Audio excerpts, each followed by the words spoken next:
This story will have you thinking twice about stopping at a middle-of-nowhere gas station.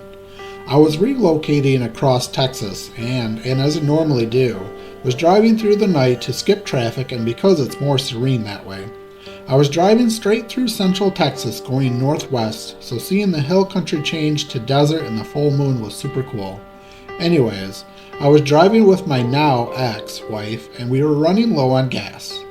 Luckily, we were pulling into a tiny no-name town and we could see an old gas station coming around the bend. This encounter happened at about 2 a.m. Now, this town only has one road, and this station was right at the edge of town at the end of it. When I say old, I mean very old.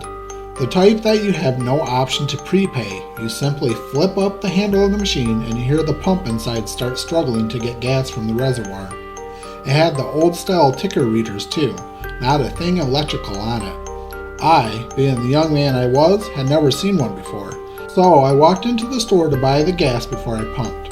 The store only had one light on in the far back and I almost thought it was closed since it was barely brighter inside than it was out in the moonlight. Upon entering, I saw the place was deserted. No customers, no workers, nothing. However, there was an odd tune playing on someone's radio that I couldn't place.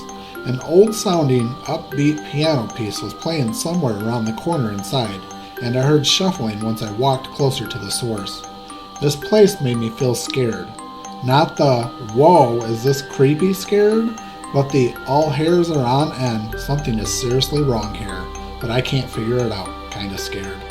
As I turned the corner, I saw a young man standing next to a large radio and dancing. His dancing, though, was extremely off-putting and seriously didn't match the tune at all.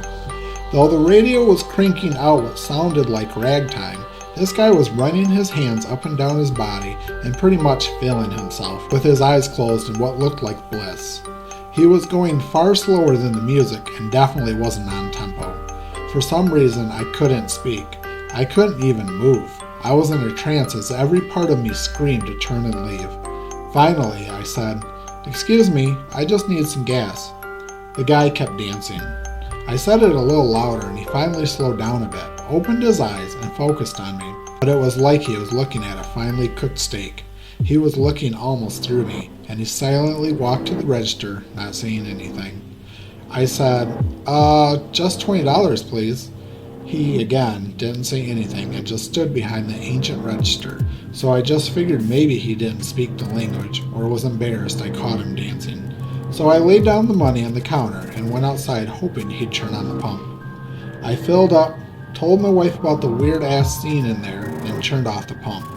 Weird thing is, when we were leaving, I looked back in the window and the guy was still standing there behind the counter. This may sound fine, but my money was still on the counter in front of him.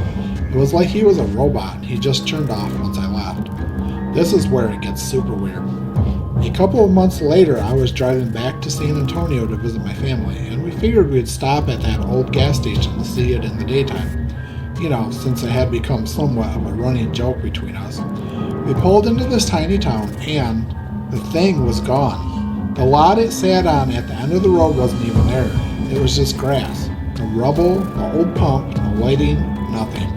It was like somebody picked it up and moved it. It looked like something hadn't been there for years. I still get freaked out thinking about it.